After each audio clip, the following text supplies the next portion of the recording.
¿Qué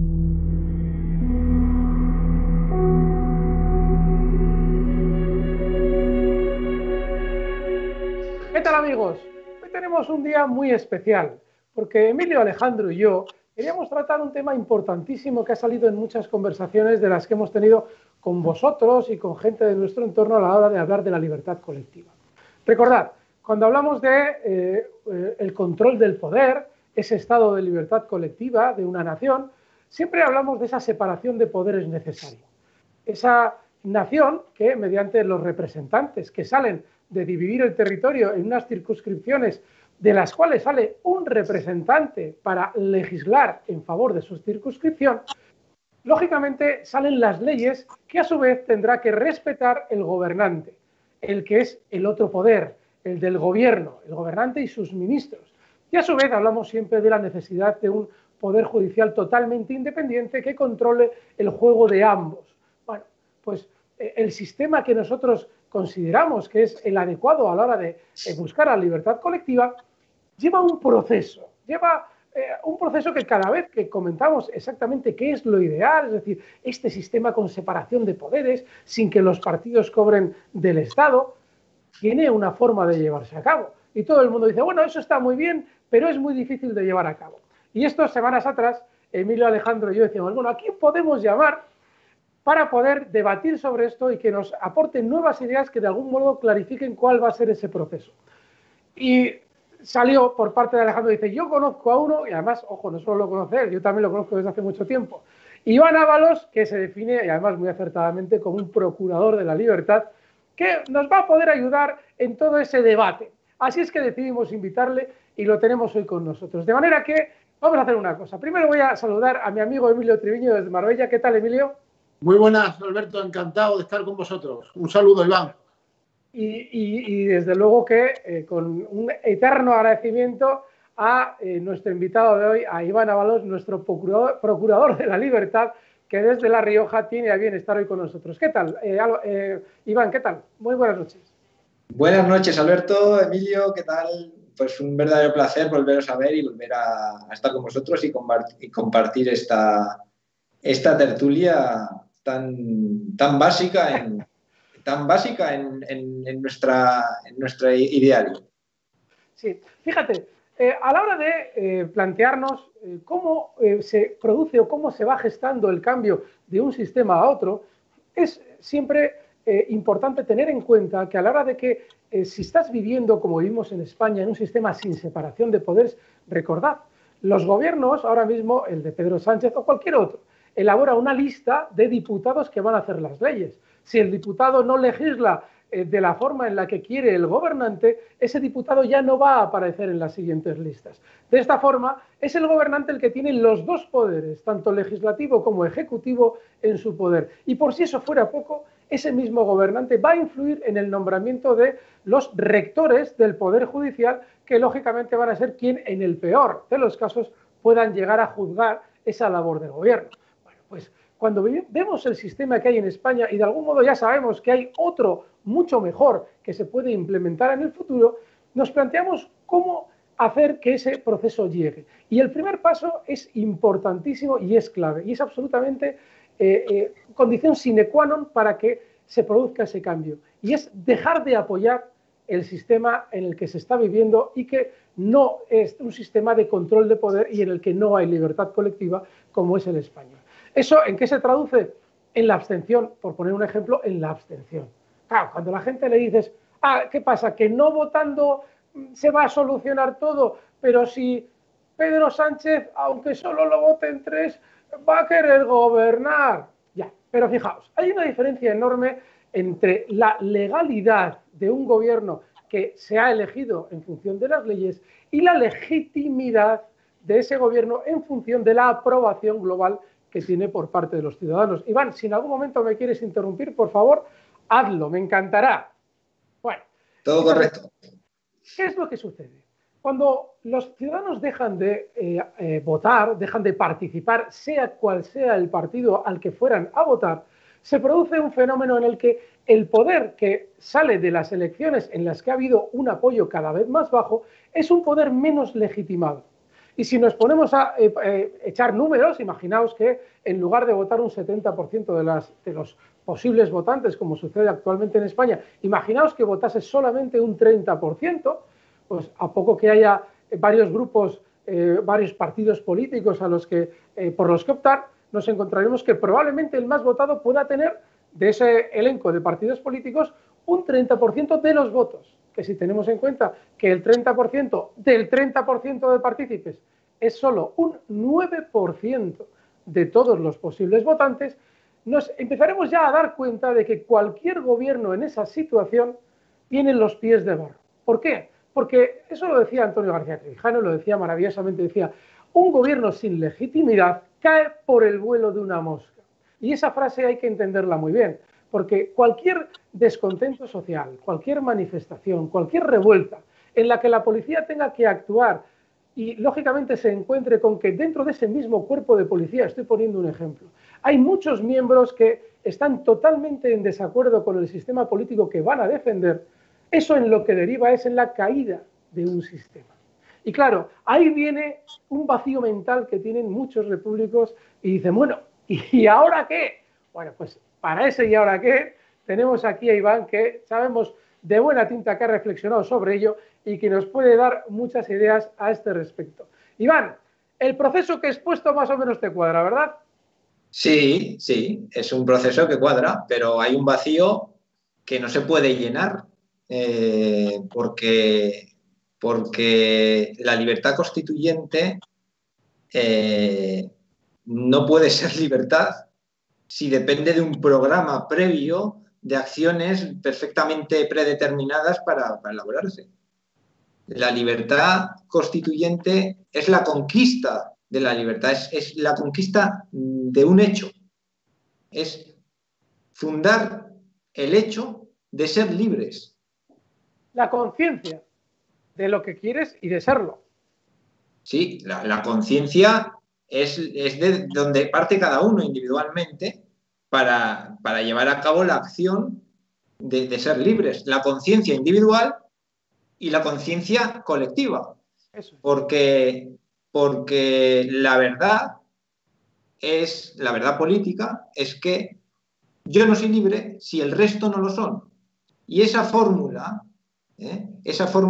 crea una conciencia unitaria del sujeto constituyente y esa verdad es la que, a partir de ella, articula las acciones que no están determinadas aún, pero que por la naturaleza de esa conciencia van a desencadenar de una forma exitosa, en una acción efectiva de llegar a esa libertad constituyente. Pero hay lo que quiero decir es que la gente no se piense que esto requiere de una técnica y de una serie de leyes o de acciones que nos vayan a llegar concretas, específicas, que nos vayan a llevar a esto. No, esto es una conquista. Y las conquistas y la política dependen mucho del azar, por ejemplo. Dependen mucho de variables que no pueden ser de ninguna manera previstas. Por tanto, hay que vivir en la actualidad política y constantemente, a partir del conocimiento de esa verdad y de la lealtad hacia esa verdad, actuar, según vayan produciéndose los hechos. Claro, y me corriges, Iván, si en algún momento me desvío de lo que quieres plantear. Lo que se puede en un momento determinado imaginar uno es que, llegado el caso, cuando efectivamente un sistema que no tiene un control del poder y, lógicamente, no es un sistema dentro de la libertad colectiva que nosotros deseamos, cuando ese sistema cae, es normal que dentro del colectivo de las personas que tienen una conciencia clara y un conocimiento de qué es lo que tiene que venir, vayan dando un paso adelante para efectivamente ir liderando de una manera natural el proceso que llevará a todo ese proceso que a su vez cree unas nuevas normas del juego que efectivamente sí establezcan la libertad colectiva. Empieza por un hecho, la libertad constituyente. Por eso don Antonio no habla de proceso de libertad constituyente. O sea, es un periodo, ¿vale? ¿Por qué no es un proceso? No digo que no haya un proceso constituyente, porque tiene que haber un proceso constituyente, pero el periodo de libertad constituyente engloba, porque el proceso es más un mecanismo. Volvemos un poco a lo técnico. Y eso se da en la parte final del periodo. En la parte inicial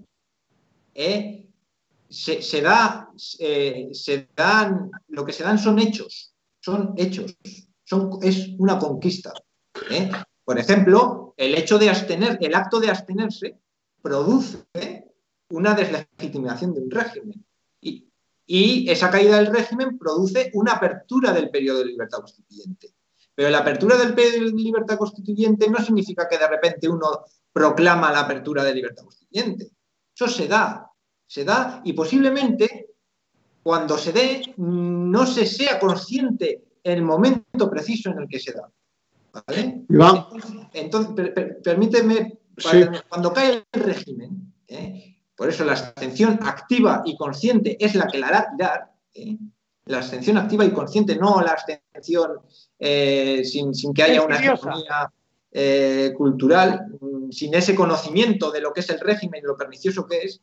En cuanto caiga ese régimen, ahí es cuando don Antonio dice, el momento preciso de la apertura del periodo de libertad constituyente es en la crisis irreversible del régimen. Cuando se dé eso, se dará, de hecho, el periodo de libertad constituyente. Y ahí no termina la cosa, lo dejamos ahí de momento. Sí, Iván, una pregunta, porque hablamos de llegar a ese periodo de libertad constituyente y trabajamos para ello. En tu opinión, la hegemonía cultural, ¿qué papel juega en todo esto? Es fundamental. Es fundamental. La hegemonía cultural es fundamental. Iván, antes, por favor, si puedes dar una definición para nuestros seguidores de qué es la hegemonía cultural. La hegemonía cultural es algo hegemónico. Algo hegemónico es lo que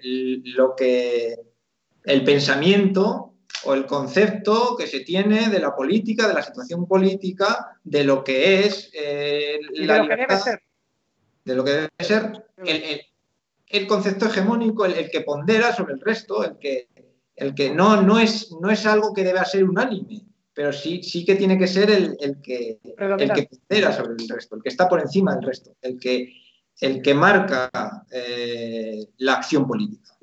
¿Y cuál es, en tu opinión, la relevancia de esa hegemonía dentro de este proceso, como preguntaba Emilio?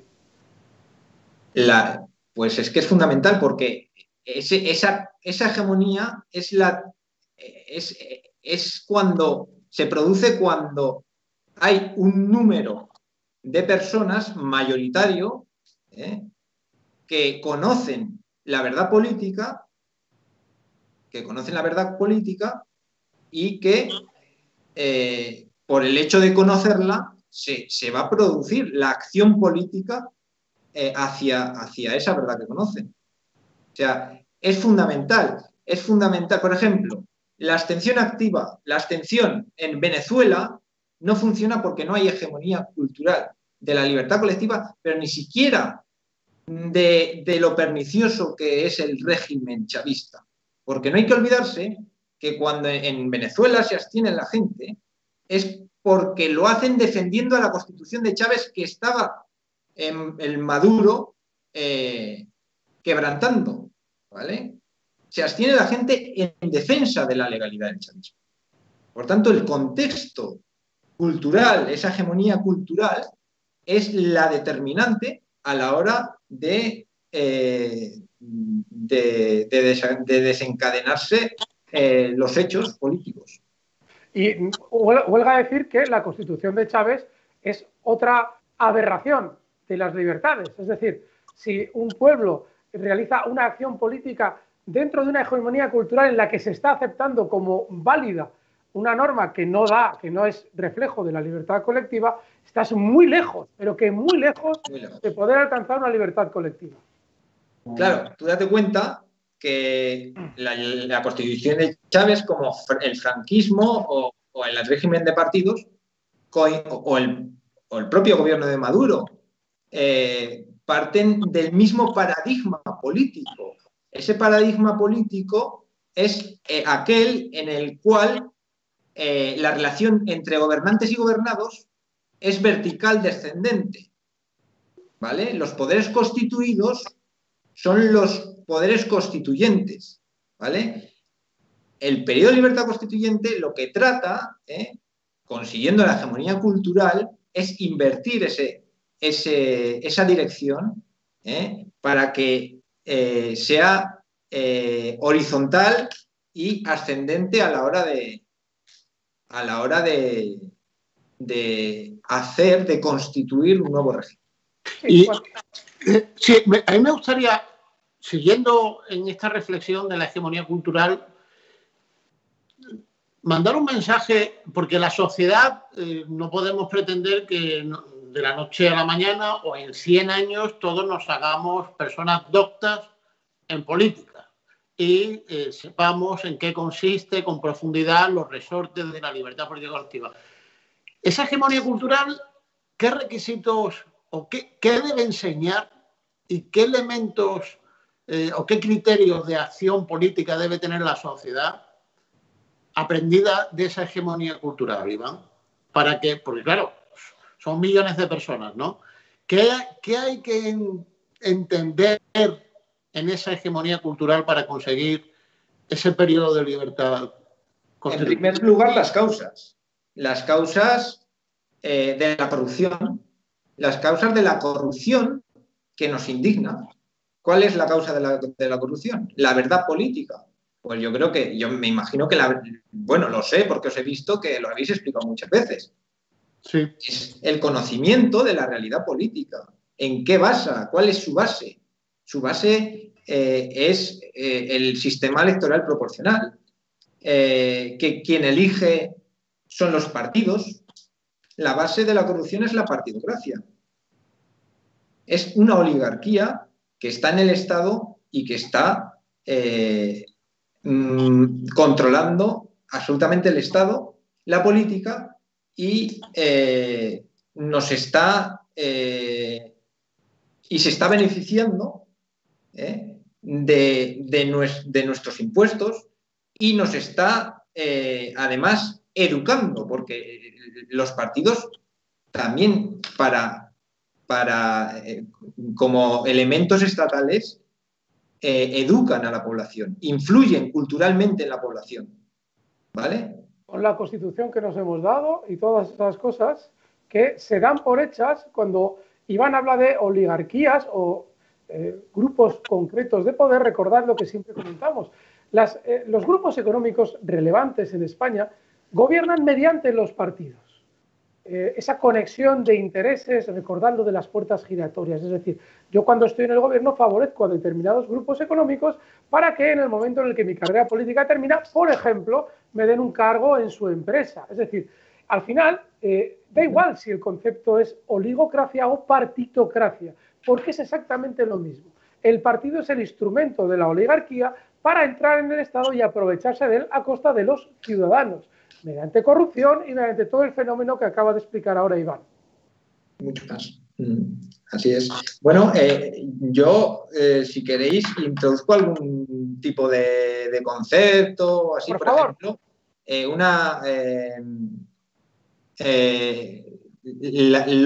cómo se desencadenen los acontecimientos a partir de una deslegitimación del sistema y de una evolución. Ni siquiera, incluso antes de una abstención mayoritaria, hay una crisis de régimen que se empieza a manifestar y que la estamos viendo ya, ¿vale? Y hay unos momentos cruciales, esto es fundamental. Algo crucial es algo decisivo, un momento decisivo en el cual un punto de no retorno. Por ejemplo, estamos viendo las numerosas crisis políticas que se están manifestando en este régimen y las crisis de credibilidad. Pero también es un momento crucial, y aquí sí que, mira, ahora voy a hablar de Rubén Gisbert, porque dentro de los repúblicos, Gisbert ahora mismo es la persona que está liderando el movimiento, más allá de su asociación, que está muy bien, el movimiento de los repúblicos y las ideas la está liderando Rubén Gisbert, a mi parecer, y él ha tenido la inteligencia y la capacidad, también lo estáis haciendo vosotros, pero él ha llegado muy alto, de aprovechar un momento crucial, un momento de crisis, de régimen, pero también de medios de comunicación, de instituciones que, aunque no sean estatales, pero son de opinión pública, y la opinión pública es importantísima.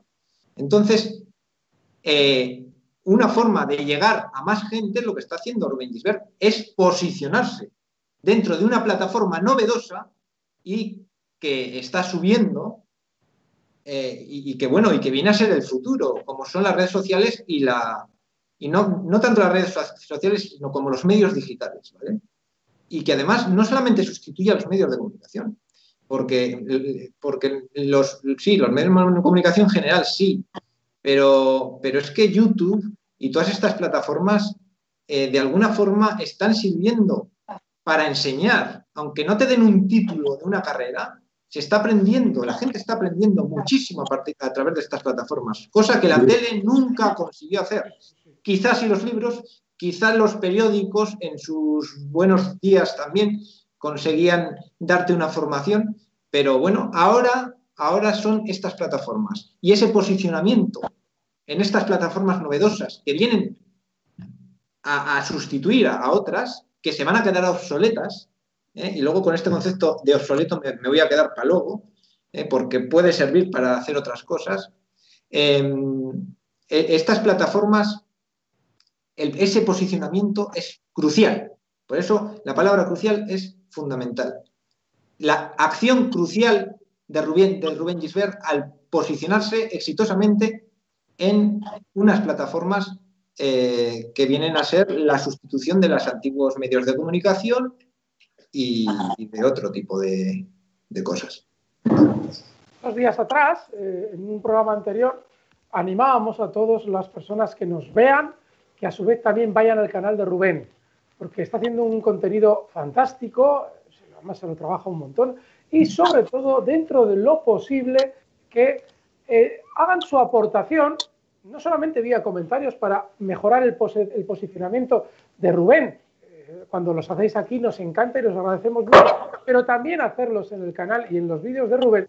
Y si podéis participar en todas las reuniones que lleva a cabo, en las que se puede aportar también económicamente una pequeña cantidad. Se hace falta porque, oye, estamos hablando de una persona que se edita los vídeos, se pega unas curradas tremendas y eso también debe tener una recompensa, por lo menos, porque cuanta más libertad económica tenga Rubén, más podrá luchar por la libertad colectiva como está haciendo.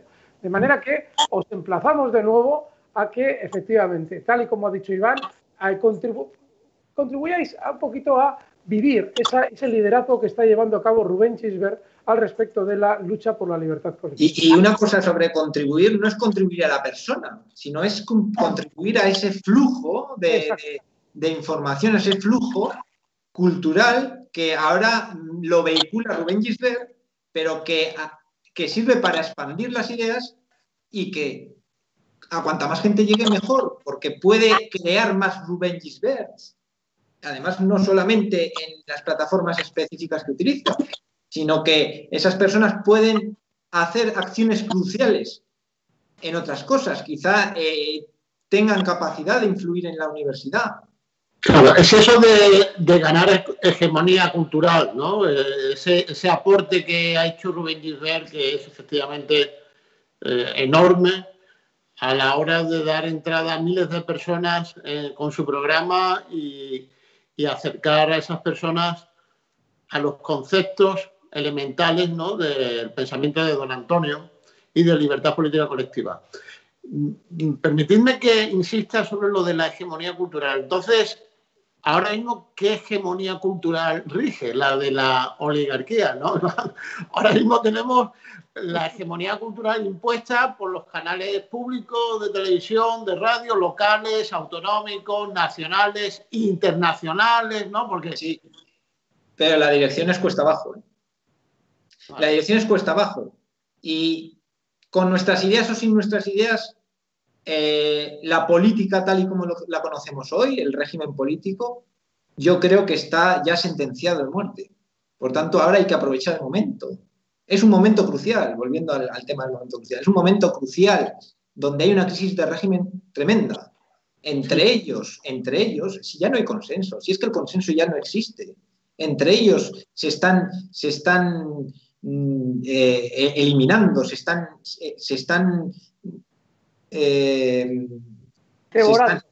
sí, degradando. Si no, que se lo digan a Felipe VI. ¿Cómo tiene a las hienas alrededor ya intentando merendárselo?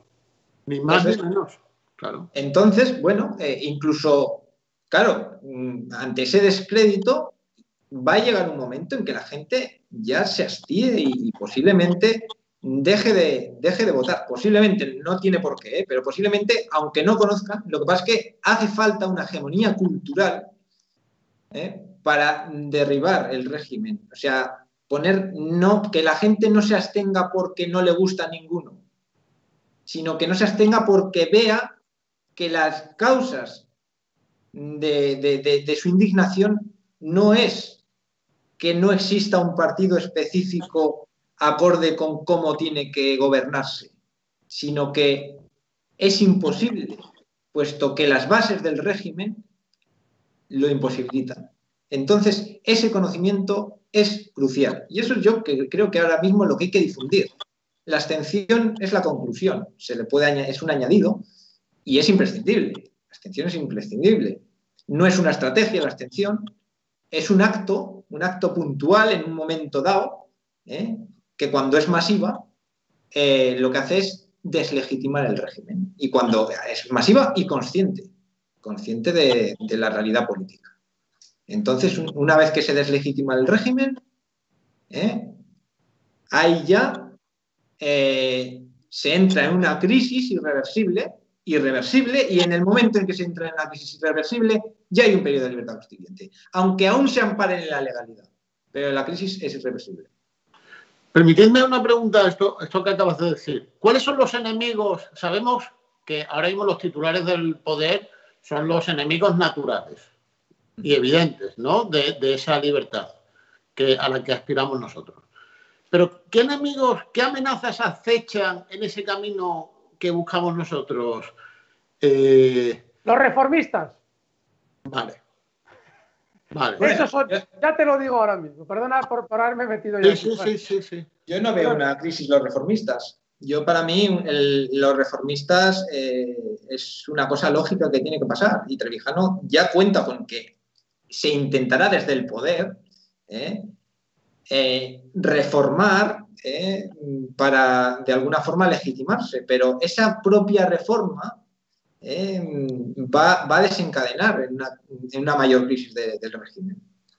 Es como cuando un barco se hunde y bueno, te agarras a cualquier cosa, pero es que pues bueno, pues sí, puedes cerrar una parte del barco, ¿no? para salvarte, ¿no? Un tablero. Pero es que ese tablero se lo estás quitando al barco y se va a hundir más fácilmente. No sé, se me ocurre esa metáfora. Pero Iván, no cabe la posibilidad de que una sociedad sin una hegemonía cultural en la línea de entender lo que es la libertad política colectiva caiga en una estrategia de reformista que tape esa necesidad de libertad política colectiva? Es posible. Sí, todo es posible. Todo es posible. Puede que surja, incluso desde la misma sociedad civil, con fuerza, algo reformista y de alguna forma todo es posible. O sea, es que estamos hablando de libertad. Imagínate una libertad donde solamente cabe una cosa. ¿Qué queréis que os diga? ¿No? Pero sí que es verdad que lo que hay que contar, porque si nos vamos a los posibilismos, todo es posible, pero hay que contar con la fuerza que tiene la verdad, el conocimiento de la verdad, ser consciente de esa verdad, y lo que te produce ser consciente de esa verdad, que es buscar la libertad, querer la libertad, ¿vale? No buscar, quererla. Quererla y, por supuesto, buscarla, pero quererla, ¿vale? Eso es muy fuerte, o sea que, claro que posiblemente, o sea, es posible que surjan acciones reformistas y que finalmente pues se frustre, ¿no? La libertad colectiva. Pero es improbable, ¿vale? Una cosa es la posibilidad y otra cosa es la probabilidad. Yo creo que es improbable, por lo que he explicado, ¿vale? Porque hay un factor, que ese factor es el factor que produce el conocimiento de la verdad política, y el axioma que establece Antonio García Trevijano, en el cual la verdad es igual a la libertad. Y aquí, dejadme matizar para terminar, que la verdad no es simplemente no es la verdad absoluta ni revelada, es la verdad científica, la verdad de los hechos, la verdad como contraria a la mentira. ¿Vale? Cuando Iván hablaba ahora de la verdad y de la hegemonía cultural, en muchas ocasiones siempre surge la idea o la posible idea de decir, bueno, ¿y por qué este tipo de procesos no podría llevarse a cabo de una manera forzosa? Es decir, armada y mediante un ejército. Aquí hay que tener en cuenta un dato muy importante. Si echamos un vistazo a la historia de la humanidad, veremos que solo ha habido un proceso que ha derivado en libertad colectiva en función de las armas. Y solo ha sido un proceso en el que el enemigo estaba fuera. Eso pasa en Estados Unidos cuando se independiza de Inglaterra, de la metrópoli. Sin embargo, a la hora de crear un proceso de libertad colectiva o crear un estado de libertad colectiva mediante las armas, nos encontramos con un problema enorme, y es que si la sociedad no está concienciada de esa verdad a la que hace referencia Iván, esa libertad, lo mismo que se obtiene de manera puntual, se vuelve a perder exactamente igual. Porque la libertad colectiva, para estar realmente asentada, debe nacer, como él ha dicho, de abajo a arriba, y nunca venir dada desde arriba, ya sea de una manera militar o de cualquier otra. De ahí la importancia del concepto de hegemonía cultural que establece ahora Iván y que es absolutamente importante a la hora de llevar a cabo las acciones que nos acerquen a ese periodo del que habla. Es decir, esa abstención consciente de no participo en ningún sistema que no sea digno, que a mí me haga indigno, en el que no haya control del poder como el que estamos viviendo actualmente en España. Esa es la clave, es decir, no hay otra vía que no sea la que él está proponiendo de la hegemonía cultural. Mira, un ejemplo, Alberto. De Gaulle tuvo, aunque no fuera violenta, no fuera una manifestación violenta, pero fue un golpe de Estado, por tanto, la violencia está ahí. Lo fue. Entonces fue un golpe de Estado. Y hizo una democracia, sí, semidemocracia, pero bueno, es un sistema que se le puede llamar garantista, ¿no? Que es el que nosotros buscamos. Mejorado, por supuesto, pero bueno. Podía haberlo hecho mejor también, pero bueno, él lo que conocía y lo que había visto en Inglaterra con el sistema de representación, y luego también, bueno, introdujo el balotaje, se basó en Benjamin Constant a la hora de querer un presidencialismo, es que ese presidente estuviera encima de la melee. Bueno, lo hizo, pero de alguna forma hizo un sistema garantista, ¿no? Que es lo que nosotros queremos. Pero duró, ¿cuánto? 20, 25 años que los partidos no estuvieran financiados por el Estado. Exacto. Es que Chirac, creo que fue Chirac en el 88 quien definitivamente, a raíz de la financiación ilegal de Mitterrand, ¿no? Que fue anterior, o sea, que sí hay una constitución fundadora, ¿no? de esa libertad política, pero no es fundante. Viene dada, es una libertad que viene dada, ¿vale? No conquistada por el pueblo. Por tanto, el pueblo no es consciente, no valora, no le da valor a esa libertad.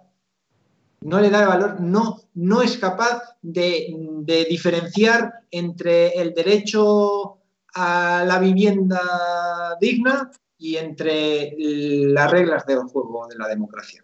Sí, de hecho, por eso necesariamente nuestra acción es pacífica. O sea, porque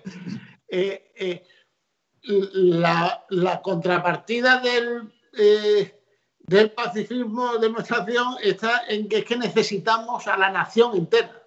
Aquí no caben facciones. Bueno, la mayoría de la nación. Bueno, claro, sí, pero fíjate, cuando digo la nación entera es porque al no existir ideología y establecer unas reglas de juego que por convención social tienen que ser admitidas, porque de lo contrario se tiene que levantar un enemigo de esas reglas a no aceptarlas, lo que hace es obligar moralmente a toda la sociedad, a todos los partidos políticos, a aceptarlas. Sí, sí. ¿Entiendes? Por eso yo siempre digo que es que el pensamiento de Antonio tiene una potencia enorme. Es que es potencia. Claro.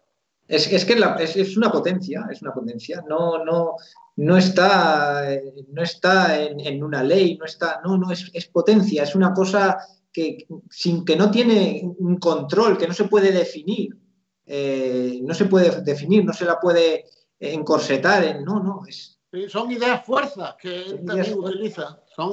Porque impulsan a la acción, impulsan a otras ideas, pero son originales. Entonces, claro, yo no entiendo, o mejor dicho, me di cuenta de que somos una amenaza pacífica, pero enorme para el sistema, porque estamos diciéndole a los detentadores del poder político, en primer lugar, nos obligáis a pasar por vuestras reglas de juego. Pero, en segundo lugar, tenéis que negar, además, que lo que estamos pidiendo es la unidad nacional, la unidad de una nación, el entregar la libertad política a la sociedad para que sea ella la que decida. Además, que yo me atrevería a llegar a la siguiente reflexión también. Si hay libertad, debe existir responsabilidad. Es decir, hay riesgo. Muchos quieren escucharnos decir que lo que estamos planteando no entraña riesgos para la sociedad, que es como un alcanzar el paraíso político. Y eso no puede ser, porque ser libre conlleva asumir una responsabilidad de tu propio destino. Y en la vida, garantías de futuro no hay en nada.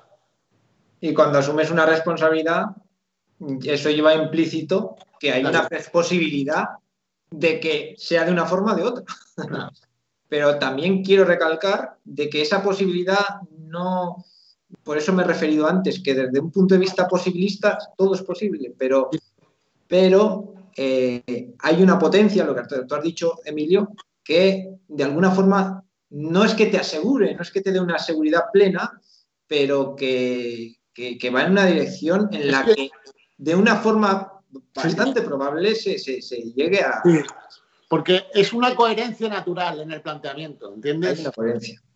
Claro, tú lo que estás diciendo es que la acción nuestra es coherente. Entonces, está abocada a llegar a un término establecido por esa coherencia. Es que la espontaneidad que es propia de la libertad, la espontaneidad que además está repetida por Antonio García Trevijano, la espontaneidad surge como fruto de lealtad a esa verdad y como coherencia. Pero no que nadie se espere un programa de pautas, un organigrama. Mira, tal día hacemos esto. No. Aquí hace falta acción política y los actores que en ese momento estén más políticos, los actores políticos de ese tercio laocrático, que podemos explicar también lo que es el tercio laocrático, ¿no? Por favor, Iván. Bueno, pues el tercio laocrático, la sociedad sociológicamente se divide en tres partes, una parte revolucionaria, otra parte acomodaticia y otra parte conservadora o reaccionaria, conservadora, ¿no? Mejor dicho. Entonces, el tercio laocrático es la parte activa de la sociedad revolucionaria, ¿vale? La parte revolucionaria activa de la sociedad, mejor dicho. Está hablando Iván de una división casi natural que se puede encontrar a posteriori y casi de manera científica en todas las sociedades. En todo. Y es que hay siempre, de una razón extraña, hay siempre 3 tercios. Él lo decía, el conservador, luego está el revolucionario y luego está el reaccionario. El reaccionario es aquel que quiere volver a un tiempo anterior. El conservador es aquel que se preocupa de mantener lo que hay y el revolucionario es el que quiere cambiar las cosas hacia algo nuevo que todavía no se conoce, pero que tiene un pisos de ser mejor de lo que ya se ha vivido hasta entonces. Y como él bien explica, el tercio laocrático es esa parte del tercio revolucionario que está en la acción. Es decir, vosotros que compartís este programa, que escucháis a Iván, que escucháis a Emilio, que veis los programas que hace el jefe y a mí también, ese es el tercio laocrático y es el que tiene que tomar, lógicamente, el liderazgo de ese cambio en el que se produce una verdadera constitución. Recordad, porque hablamos de constituciones, pero nunca explicamos, o si lo explicamos, intentamos repetirlo periódicamente, la constitución es las reglas del juego que separan los poderes. No puede haber una constitución sin una separación de poderes. Por eso no podemos hablar de constitución del 78. Podremos hablar de carta otorgada, pero no de constitución porque no separa los poderes. Esas normas del juego son las que pretendemos para que efectivamente haya una libertad colectiva en España. Y ese periodo de libertad constituyente, como bien dice Iván, no se define por una serie de procesos tasados, se define, lógicamente, por el haber alcanzado una hegemonía cultural que abre con la abstención y con ya la decrepitud, la decadencia del sistema vigente, abre un tiempo en el que se va produciendo esa transformación. Iván. Sí, y efectivamente ese tercio laocrático, sí que me gustaría decir, aquí corregir, bueno, a mi modo de ver, más que tercio, porque no he querido entrar en si reaccionario o conservador, por eso he dicho reaccionario, conservador, no quiero entrar, porque es que el tercio es acomodaticio, ¿no? Es el tercio laocrático, el tercio activo, y luego hay un tercio acomodaticio, que va al sol que más calienta. Entonces, cuando llega un momento en el que el régimen está decrépito, y el tercio laocrático, la parte activa revolucionaria de la sociedad consigue una hegemonía cultural, ya hay una fuerza política que aunque no esté en el Estado aún, pero ya en la sociedad hay una hegemonía. Entonces, ese tercio acomodaticio poco a poco se va a ir dejando arrastrar por ese tercio laocrático. Y los actores de ese tercio laocrático son los que van a ver. Tampoco están predeterminados. Rubén Gisbert es un actor ahora, pero quizá mañana no, y sea otro. Eso ya se verá. Entonces, los actores son los que tienen que ver con lealtad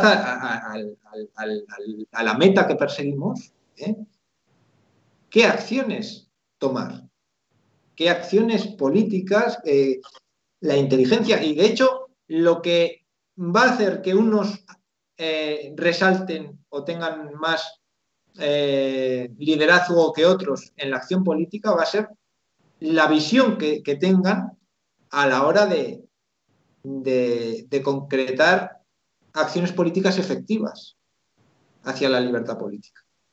¿Vale?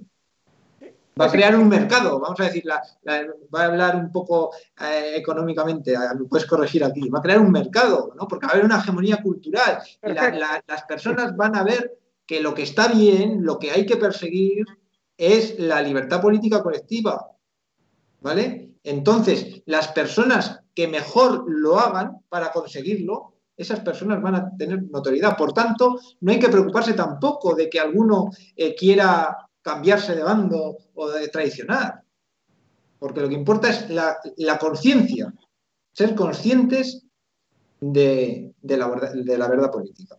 Una pregunta, Iván. ¿Qué papel juega el Estado en ese periodo de libertad? Porque hay mucha inquietud también en conversaciones que yo he mantenido con amigos. Bueno, pero entonces, ¿esto qué es? ¿Como una especie de vacío que se va a producir? El Estado está. El Estado no desaparece.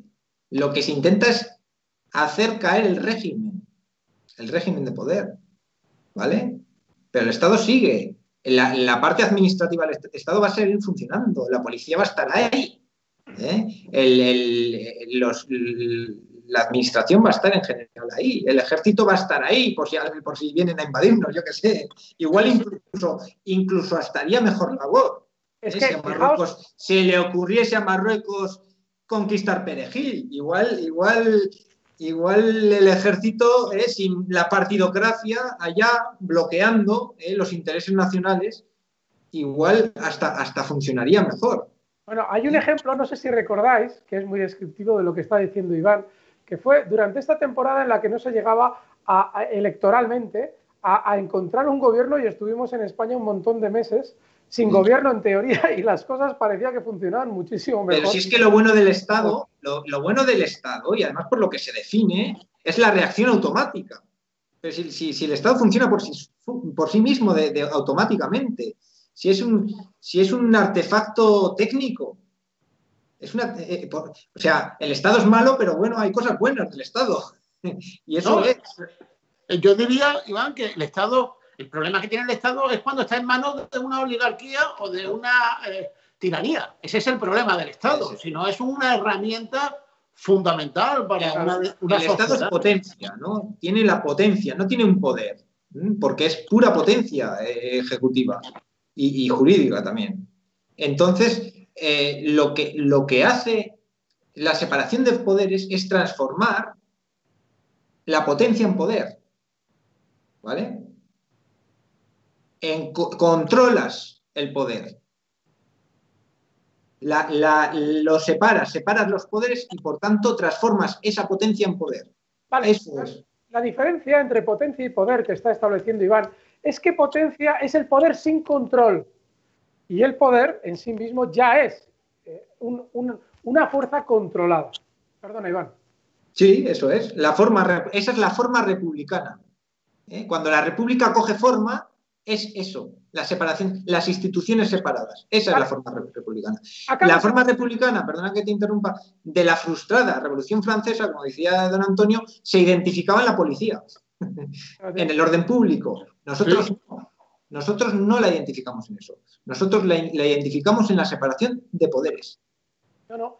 Y además, perdona que te interrumpa yo a ti, porque has tocado un tema clave que quería preguntarte yo ahora.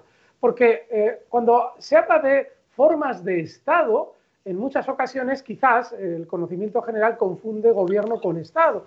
El gobierno es una cosa y la forma de Estado es otra. Es decir, el gobierno puede ser democrático o no. Un gobierno democrático es aquel que ha sido elegido en un sistema con separación de poderes, como ha comentado ahora Iván. Sin embargo, la forma de Estado es algo completamente diferente. Por ejemplo, en España tenemos una monarquía. Podríamos definirlo técnicamente como una monarquía no tanto de partidos como monarquía de los partidos, que es la degeneración de la monarquía. Una oligarquía. En mi opinión es una oligarquía. La monarquía no es nada. Totalmente de acuerdo.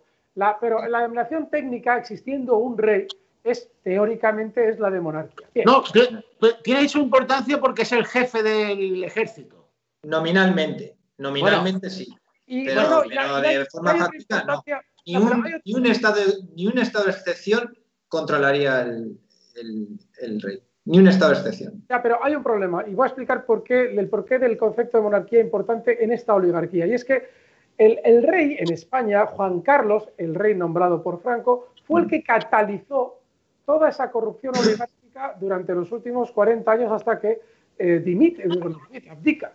Entonces, al final, de algún modo, parece ser que fue el engrase de todo ese mecanismo de corrupción. Quería, Iván, si eres tan amable, que nos explicaras cómo de algún modo se decide en ese periodo de libertad constituyente la forma de Estado. ¿Cuál es el mecanismo, si es que conoces alguno, que lleva a esa elección por parte de los ciudadanos? Evidentemente, una vez que hay un periodo de libertad constituyente, de hecho, es un tiempo, ¿no? Hay que iniciar ya, pensar en hacer un proceso constituyente, ¿vale? Dentro de ese periodo de libertad constituyente. Pero dentro de ese mismo periodo, antes de iniciarse ese proceso, hay libertad de pensamiento, porque han caído Aunque no digo que esto vaya a ser que de repente aquí sea una libertad, no, va a seguir habiendo intereses, influencias, no voy a ponerme utópico, ¿no? Pero va a haber una libertad de pensamiento y va a haber capacidad de elegir entre multitud de opciones que pueden presentarse de forma natural para un nuevo régimen. Entonces... Te estás refiriendo a si España quiere, por ejemplo, una monarquía, una república, volver a la Segunda República nefasta. Bueno, que, claro, todo eso tiene que salir si es que tiene potencia de salir. Puede ser que incluso encontremos en ese periodo lo que nunca hemos tenido, o al menos creo yo que nunca hemos tenido, que son líderes políticos, ¿no? Se supone que en ese proceso de hegemonía cultural es más probable. Aparecerán incluso líderes políticos. Fijaros qué lujo para nosotros. Entonces ahí el tercio laocrático tiene que tener la hegemonía política, ¿vale? Que va a venir ya muy determinada gracias a la hegemonía cultural de la libertad colectiva. Por tanto, no hay que tener miedo, no. Es que es posible que volvamos a la Segunda República. Es posible, sí, pero es improbable.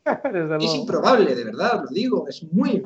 Iván, que lo ponía como un caso... No, si no es por criticar, es que aprovechando esto porque es algo recurrente en las personas que nos critican, porque ven la cosa como si no hubiera un factor que es esa misma hegemonía cultural, que es determinante ya en la política. Una vez que ya hay una hegemonía cultural, ya la cosa está rodada. Eso no quiere decir que esté hecho todo, Eso no quiere decir que esté hecho todo, ¿vale? Entonces, bien, una vez que ya tiene la hegemonía cultural, ya vamos a esa segunda fase del periodo de libertad constituyente, donde ya es más un proceso, ¿no? Hay que nombrar un gobierno de provisional. Ese gobierno provisional, dice Trevijano en su libro, que si no hay un descalabro total del régimen, si hay algo que se mantiene,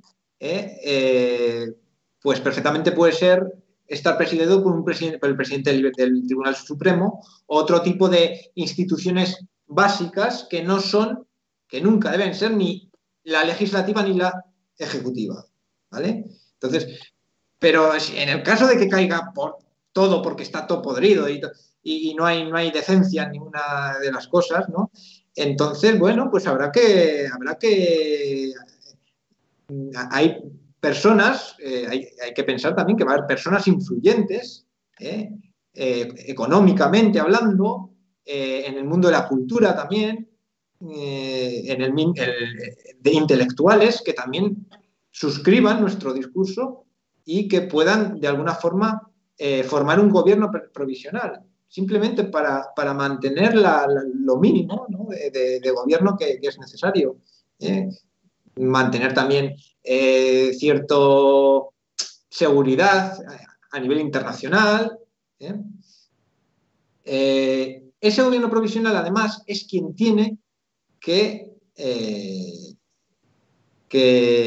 hacer el referéndum para iniciar el proceso constituyente. Ahí se inicia el proceso, con el referéndum. ¿Vale? Referéndum que, descríbenos, por favor, cuál sería el contenido de ese referéndum. Bueno, el referéndum está planteado, aunque no se pueden predeterminar, porque si hablamos de libertad no se puede predeterminar cuál va a ser las opciones, pero en ese referéndum, siempre es verdad que el referéndum no es igual a plebiscito, donde Antonio García Trevijano dice que el referéndum tiene que tener más de dos opciones, sino más, tiene que haber pluralidad, y entonces hay que preguntar la forma de Estado y de gobierno, ¿vale? Y tiene que ir pues 3 preguntas sobre las formas de Estado y gobierno, aunque yo qué queréis que os diga, pueden ser más. Todas las opciones que tengan cierta fuerza en la sociedad civil hay que ponerlas al referéndum. Y la gente va a estar informada y se va a preocupar por informarse, ¿vale? Entonces, una vez que hay ese referéndum y se decide hacia lo que se quiere ir, se crean unas cortes constituyentes o una asamblea constituyente. Lo de la corte suena un poco Franquista. Ya que estamos hablando de un sistema moderno, bueno, moderno o de máximo nivel, ¿no? Pues vamos a hablar como se debe, una asamblea constituyente para ir hacia eso. Pero me he dejado una cosa también. Es preconstitucional el sistema electoral. El sistema electoral no es parte de la Constitución. ¿Vale? Entonces, hay que hacer un sistema electoral. Y ese sistema electoral, el tercio democrático, tiene que luchar porque sea el sistema mayoritario de distritos uninominales, ¿vale? Por eso ya hay que empezar a elaborarlo, y yo aquí propongo una acción, ya que hablamos y queremos concretar, hemos empezado un poco metafísicos, ahora vamos a concretar un poco.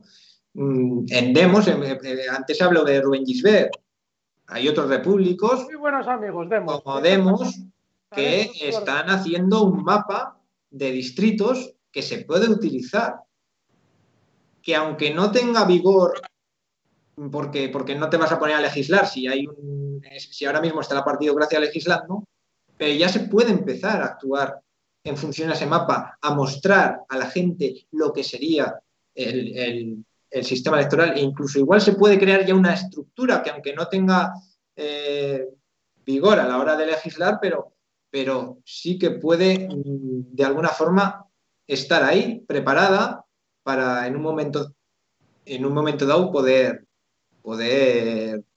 funcionar. En un cambio que tiene que haber, en un momento dado tiene que haber un cambio. Tiene que darse obviamente después de ese referéndum marcará qué tipo de sistema, pero ya hay que enseñarle a la gente de qué va esto. Iván, yo dándole vueltas a la situación actual, tengo para mí que al final la situación, o sea, estamos abocados a ver una etapa crítica en España. Yo pensé que una oportunidad para lograr la libertad política colectiva llegaría en 100 años, francamente. Yo pensé que esto era una cuestión para generaciones dentro de 2 o 3 generaciones. Sin embargo, en mi opinión, me gustaría que dierais la vuestra ahora. Si vosotros veis esa oportunidad para la libertad política colectiva, la veis también tan cerca como yo. Y si no se trata también, si hay que ganar también una hegemonía moral, anímica, porque veo a la sociedad cansada, sobre todo en esta coyuntura de la pandemia. Hay miles de personas pasando una situación económica y laboral durísima. ¿No se trata también, además de saber lo que es la libertad política colectiva, de ganar una hegemonía moral, anímica, de capacidad de acción en la sociedad? Alberto, dale. No, mira, yo lo tengo muy sencillo, lo veo muy claro. Efectivamente, hay una desidia política en el español. Ya tiene una especie de desesperanza total y ya no hay acción, porque esa acción parece que no lleva a ninguna parte. Sin embargo, todas las personas con las que se comparte una idea en la que se basa en la propia naturaleza del ser humano, es decir, la libertad, aparece una chispa de esperanza de decir, coño, eso estaría bien. Bueno, pues eso estaría bien, tenemos que ir hacia ahí. Es decir, que esa misma desesperanza a la que haces referencia, Emilio, probablemente sea una ventaja para nosotros en el sentido de que ocupamos un vacío que ahora mismo está esperando que algo ocupe ese hueco que ha dejado la esperanza política perdida. Con lo cual, antes ha hecho referencia, Iván, a una realidad maravillosa, y es que las redes sociales, por su configuración natural, han hecho una especie de caldo de cultivo en el que se ha acelerado todo ese proceso que tú, de algún modo, databas en 100 años. Es decir, yo también pensaba que probablemente, quizás, los nietos de mis nietos, que no tengo hijos, imagínate tú cuándo va a ser eso, lo podrían ver. Y, sin embargo, personajes tan maravillosos como Rubén Gisbert, de repente aprietan el acelerador, realizan la acción de una manera súper eficaz y realizan un avance enorme en el tiempo. Y esas redes sociales siguen ahí. Con lo cual, yo no sé exactamente qué es lo que opinará Iván, pero yo soy muy optimista a ese respecto, precisamente por ese vacío que ha quedado. Yo no te quito ni una coma, Alberto.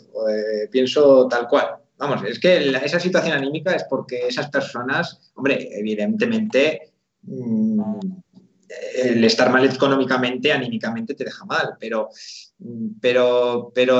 una cosa es estar mal anímicamente y otra cosa es estar absolutamente desmoralizado. Si hay esperanza, como ha dicho Alberto, si tú sabes que se puede de otra forma, que hay una forma de cambiar esto, ahí estás consiguiendo esa hegemonía moral a la que te perteneces, a la que te refieres, Emilio. O sea, que una cosa va con la otra. O sea, yo estoy de acuerdo con lo que ha dicho Alberto. Y bueno, este proceso que se ha visto de aceleración, ¿no? Lo que comentaba antes. Estamos en un momento crucial. Sí. Un momento crucial. Es fundamental esto. Y esto ha venido dado. O sea, nadie lo ha proyectado, ¿no? Esto viene y ya está, porque la política es azar. La política es... Sí, son muchos factores incontrolables. Variables, incontrolables, y bueno, sociales, no solo políticos, sociales, económicos, de todo tipo. O sea que... Muy bien.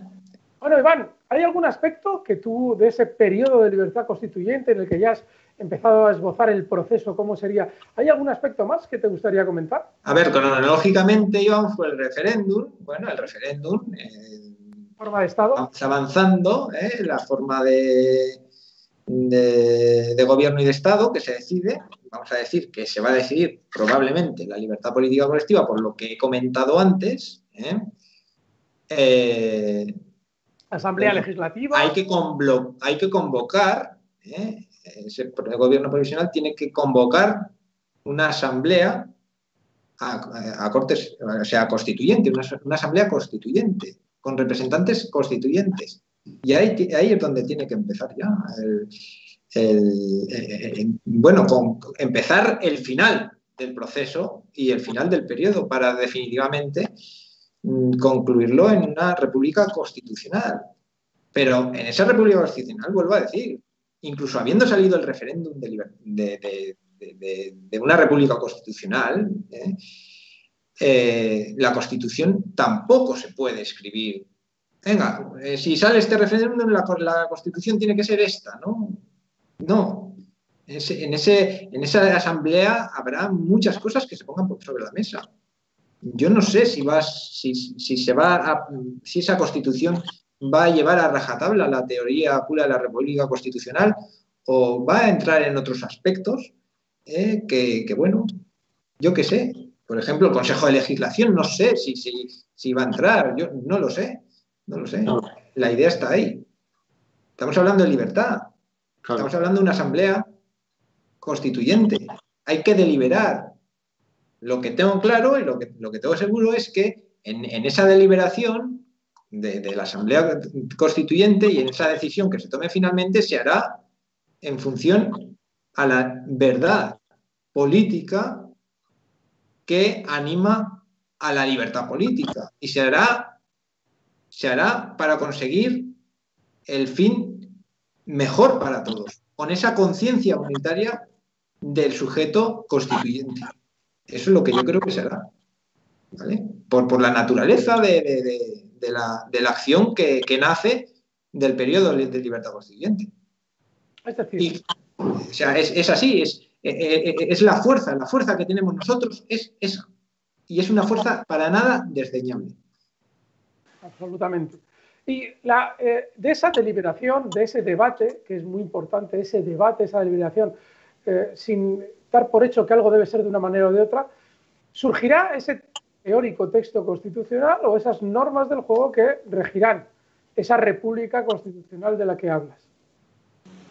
Sí, ahí ya se decidirá se terminará de hacer la Constitución y ya ahí se fundará la Constitución, pero además con un carácter fundante, por lo que te digo, porque esa inercia, ese espíritu republicano que lleva nuestras ideas va a seguir, no muere en la creación de una Constitución. Ese espíritu republicano que activa la acción de la libertad constituyente, el periodo de libertad constituyente, sigue y avanza en el tiempo. la prueba la tenemos con las enmiendas en Estados Unidos. Es decir, Y cuando se van actualiza. planteando nuevas situaciones, la Constitución no se cambia, se enmienda. Es decir, se incluyen nuevas cláusulas que de algún modo regulan esa nueva situación que se está dando en la política, en la sociedad americana. Así es. Decía don Antonio que decía, dadme una constitución y os diré quién la ha escrito. No sé si recordáis esa... Sí. Pero si os fijáis en las enmiendas de la Constitución de los Estados Unidos, ahí se puede ver también dónde está el poder político. Cuando se hace una enmienda, tú lees la enmienda y ves en qué consiste y qué fuerza política la impulsa y hacia dónde va dirigida, y tú estás viendo que ahí existe un poder político en la nación. Es curioso, pero es que sabía perfectamente don Antonio lo que decía, ¿eh? O sea, es así. Tú date cuenta, Emilio, que una vez hecha la Constitución del 87, que se termina ya, que entra en vigor ya definitivamente en el 89, en 10 años se hacen unas 10 enmiendas más. O sea, esa inercia constituyente de querer ya, porque no solamente son las reglas de juego, sino que ellos quieren imprimir su idiosincrasia, su ethos nacional, lo quieren imprimir en forma de vivienda. Y evidentemente el ethos nacional estadounidense está en la Constitución americana, porque la libertad política colectiva y lo que es el sistema de la República Constitucional, lo que permite es que el ethos esté presente en la legislación o que la política sea coherente con el ethos, mejor dicho, ¿vale? La decisión política. El concepto ethos. El ethos es pues la moral colectiva, por decirlo de una forma, ¿no? Cada pueblo tiene su... Sí, es que, claro, don Antonio decía que la ética es la racionalización de la moral, ¿no? Bueno, pues entronca con esto. Tenemos que tener presente también que cuando se hace una enmienda, lo que se está haciendo también es cuidar de unos intereses. Entonces, lo único que tiene que hacer uno para entender qué intereses son los que se están cuidando en esa enmienda es leer atentamente qué es lo que hay en juego. En el momento que tú lees la enmienda o una constitución y ves a favor de quién va ese reparto de intereses, ya sabes perfectamente quién la ha escrito, ¿no? Sí, sí. Entonces, hay ética política en el momento que esa moral nacional se racionaliza y se plasma. Se plasma. Exactamente. Muy bien, amigos. Pues a mí la verdad es que me ha quedado clarísimo. Y a partir de ahora, cuando alguien me diga, bueno, pero ¿esto cómo se materializa? Pues le explicaré todo lo que hemos aprendido hoy con Iván, al que le estamos súper agradecidos por habernos iluminado hoy. Iván, desde La Rioja, oye mucho. Yo me he iluminado con vosotros, ¿eh? No sé si soy capaz de haber dicho lo que he dicho sin la tertulia, sin el diálogo, sin esta dialéctica verbal que hemos tenido. Bueno, pues te estamos súper agradecidos. Sí, es tu casa. Y de hecho, Iván, algún día igual te volvemos a secuestrar para que trates cualquiera de estos temas, que sabemos que sabes un montón sobre ellos, y nos vendrá fenomenal tu aportación. Así es que muchísimas gracias, Iván, y a ti, Emilio, también por hacer posible este ratito a gusto, y a nuestro jefe, Alejandro Villalba, que es el que domina todo esto, el que nos manda y nos trae. Recordad, lo ha explicado fenomenal ahora mismo Iván. Ha dicho, estamos en un momento crucial. Si queremos llegar a un estado de libertad colectiva, necesitamos conquistar esa hegemonía cultural. Y esa hegemonía cultural se conquista, pues como lo hacen verdaderos héroes como Rubén Gisbert, transmitiendo, contando. Cread vuestros canales, nos los presentáis aquí, que les daremos de algún modo el pequeño empujoncillo que le podamos dar desde nuestra pequeña parte, pero sobre todo estar activos, transmitir, difundir. Es posible. Ya habéis visto cómo es el proceso, nos lo ha explicado Iván. No cejéis en el intento y nos volveremos a ver la semana que viene en un nuevo episodio en este camino hacia la libertad colectiva que hacemos con vosotros. Un fuerte abrazo, amigos. Hasta luego. Chao.